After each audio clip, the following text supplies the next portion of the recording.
यहाँ बजारबाट आएर यहाँ डिउ खानलाई, चाउमिन खानलाई, यहाँ पिज्जा खानलाई आउने होइन। यहाँ आएर मकै भटमास यहाँ जे छ जसरी मासको कुराहरू छ यहीँको आफ्नै मौलिक तपाईँले यहाँ उत्पादन भएको दुईटा भ्याएको जति धेरै प्रवर्धन गर्न सक्नुहुन्छ यसले छुट्टै पहिचान हुन्छ। त्यो अब यहाँ राशिराङ पालिका नै आफै तपाईँको चेपाङ भाषाबाट चाहिँ कायम भएको पालिका हो। त्यो कारणले गर्दाखेरि यहाँ यसको मौलिकतालाई जगेर्ना गर्नुपर्छ। यहाँको भाषा संस्कृति संस्कार यहाँ पालिकाले अब चेपाङ सङ्ग्रहालय सायद मलाई उद्घाटन गर्ने क्रममा पुग्या जस्तो लाग्छ। यसको छुट्टै किसिमको चाहिँ प्रवर्धन गर्नु भएको छ किनकि यहाँको छुट्टै जुन जाति विशेषको छ त्यसलाई जोगाउनु पर्छ। अर्थात् चाहिँ बाहिरबाट आएर अध्ययन गर्ने चाहे त्यो अमेरिकाको आओस् या बेलायतको आओस् या जहाँसुकै आओस् यहीँको मौलिकता खोज्ने हो। उनीहरूको चाहिँ संस्कार संस्कृति खोज्दैन। त्यसलाई संरक्षण सम्वर्धन अझ चाहिँ व्यवस्थित गर्न जरुरी छ। त्यसलाई हामीले जगेर्ना गर्नुपर्छ र यहाँको उत्पादनहरू यहाँ अलिकति तपाईँको चाहिँ अब गाँजा भन्ने बित्तिकै हामीलाई चाहिँ अब लागु औषधसँग जोडिन्छ।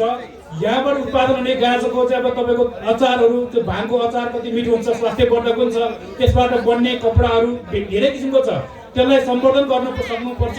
प्रदेश सरकार सङ्घ सरकार पनि धेरै किसिमको कुराहरू उठान भइरहन्छ। यी कुराहरूलाई चाहिँ अब संरक्षण गर्ने जस्तो त्यहाँबाट तेलहरू निकालिन्छ। धेरै किसिमको चाहिँ अहिले त्यो नसर्ने रोगहरूको महामारी छ त्यसलाई चाहिँ अब यहाँ जुन किसिम अर्ग्यानिक कुराहरू अथवा चाहिँ मौलिक किसिमको उत्पादनहरू छ त्यो कुरा पायो भनेदेखि रोगसँग प्रतिरोध गर्न सक्ने अर्थात् यहीँको प्राकृतिक चिकित्सा पनि हुनसक्छ।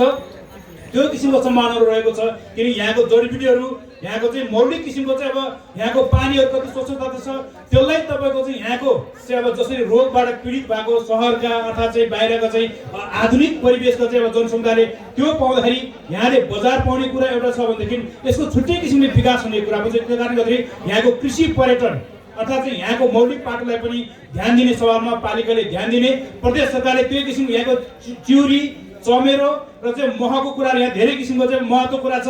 तपाईँको चाहिँ यहाँ तपाईँ यसलाई कसरी प्रवर्धन गर्ने यी कुरासँग चाहिँ अब पालिका आफ्नो तरिकाले प्रदेश लागेको छ। यी कुरामा चाहिँ लाग्ने कुरा छ। यसलाई अझै पनि व्यवस्थित पहिले तपाईँको चाहिँ स्थल कायम गर्न लागि चाहिँ अब टेन्ट राखिन्थ्यो। अहिले यहाँ चाहिँ ट्रस्ट राख्यो। पालिका प्रमुखजीले भन्दै हुनुहुन्थ्यो हामीले 2-3 दिनमा एकदम चाँडो गऱ्यौँ। आफ्नो लगानीलाई चाहिँ अब अलिकति यसले दीर्घकालीन पाउँछ भन्ने छ। त्यो कारणले गर्दा यहाँको विशेषता अनुसारको विकास आफ्नो तरिकाले अगाडि बढ्ने सवालमा किनकि यहाँको बाटोघाटोको आफ्नो यहाँ पुल बनिरहेको छ। हिजो धेरै विकटताहरू अब सुगमतातिर गइरहेको छ। हामीलाई धेरै टाढा कुरा छैन। प्रदेश राजधानी यहाँ नजिकै छ। यदि हामी चाहिँ अब तपाईँको म अलि केही समय अगाडि सिक्किम गएको थिएँ। त्यहाँ तपाईँको चाहिँ वन झाँक्रीको चाहिँ अब ऊ रहेछ एक पार्क रहेछ।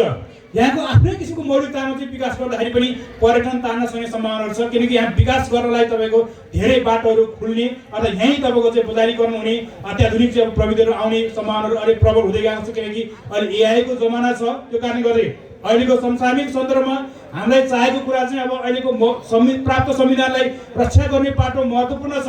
अर्थात् चाहिँ गणतन्त्र सङ्घीयता अहिले स्थानीय तहमा अधिकारहरू आएको कुरालाई संरक्षण गर्ने कुरा चाहिँ फेरि हाम्रो मेन कुरा छ किनकि यो माथि ठुलो आक्रमण छ, प्रहार छ। यो गणतन्त्र सङ्घीयता धर्मनिरपेक्षता लगायतको जुन कुरा अधिकार छ तलसम्म आएको ती कुरालाई संरक्षण गर्न सक्दाखेरि चाहिँ अहिलेको सन्दर्भमा चाहिँ फेरि नेपाललाई सही तरिकाले अगाडि बढाउने कुराहरू पनि छ। किन यहाँको धेरै कुराहरू किनकि यहाँको चाहिँ अब हिजोदेखिको चाहिँ अब कतिपय चाहिँ खराब कुराहरूको विरुद्ध जेन्जी आन्दोलनहरू भयो। ती कुरालाई चाहिँ अब सही तरिकाले मनन गर्दै अहिलेको समय सापेक्ष नेपालको चाहिँ उपलब्धिहरूलाई रक्षा गरेर अगाडि बढ्दाखेरि हामीले धेरै अगाडि बढ्ने सम्भावना मलाई लाग्छ।